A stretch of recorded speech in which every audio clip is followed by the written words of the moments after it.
Le 9 novembre 2010, une violente explosion secoue l'usine DuPont dans la banlieue de Buffalo.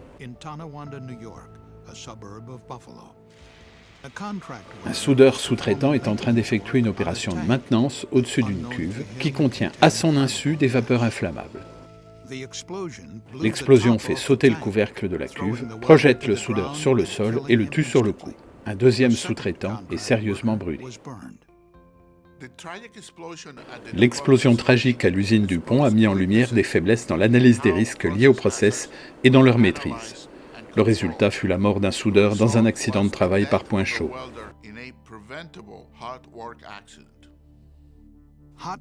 Les accidents lors de travail par point chaud se produisent quand des travailleurs sont en train de souder, de couper ou de meuler à proximité de vapeurs inflammables.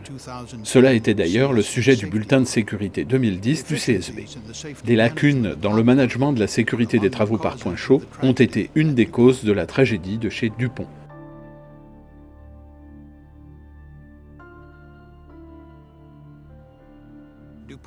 L'usine DuPont de Buffalo fabrique un polymère appelé Tedlar, utilisé dans les panneaux solaires, et un autre, appelé Corian, qui sert pour des revêtements.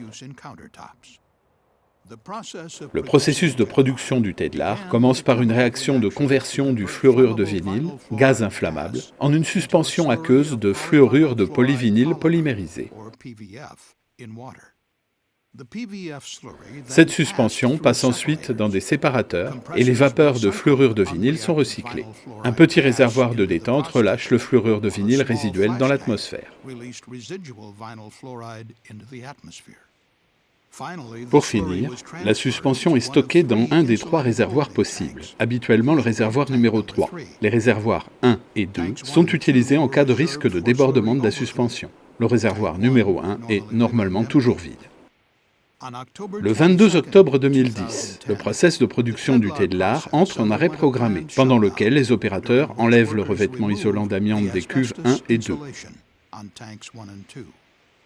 Le retrait des revêtements révèle que les supports des agitateurs de ces deux cuves sont fortement corrodés. DuPont demanda à des sous-traitants de réparer les supports, ce qui demandait des opérations de soudage et de meulage sur les réservoirs 1 et 2. Les travaux par point chaud sur le bac 2 eurent lieu pendant la coupure sans incident particulier.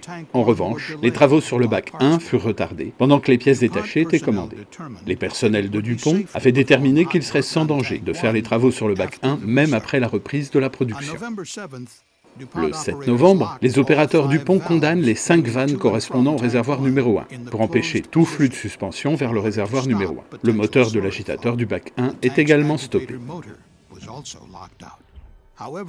Malheureusement, ils oublient de condamner une canalisation en position haute qui permet de connecter les ciels gazeux des trois réservoirs. Ils croient, à tort, que le fluorure de vinyle inflammable ne peut pas parvenir jusqu'au réservoir de suspension.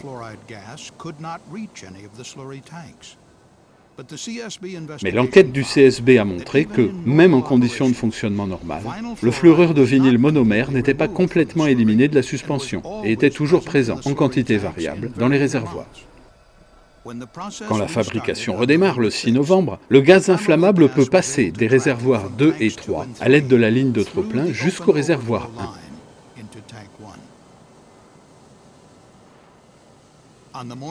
Le matin du 9 novembre, un opérateur de chez DuPont teste l'atmosphère au-dessus du bac 1, où l'opération de soudage doit avoir lieu.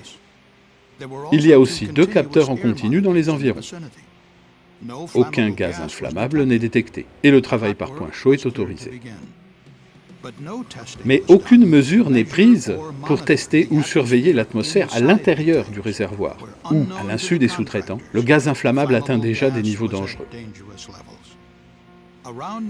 2 sous-traitants commencent à souder et à meuler sur le toit du bac numéro 1. Le soudeur attache sa longe de sécurité au support d'agitateur et marche sur le toit du bac, alors que son collègue reste à quelques pas en arrière sur une passerelle. Vers 11 h du matin, le soudeur est en train de réparer des portions rouillées du support d'agitateur, juste au-dessus du gaz inflammable. Un trou autour de la tige de l'agitateur est sans doute le point de passage des étincelles, qui peuvent ainsi tomber dans le réservoir, à la rencontre du gaz inflammable qui, lui, montait vers les étincelles. L'inflammation du fluorure de vinyle provoque une violente explosion. La force du souffle arrache le toit du bac presque complètement. Une déflagration s'ensuit, qui consume le gaz inflammable. L'incendie s'arrête rapidement. Le soudeur est projeté au sol et tué sur le coup par l'onde de choc. Le visage et les bras du contremaître sont brûlés.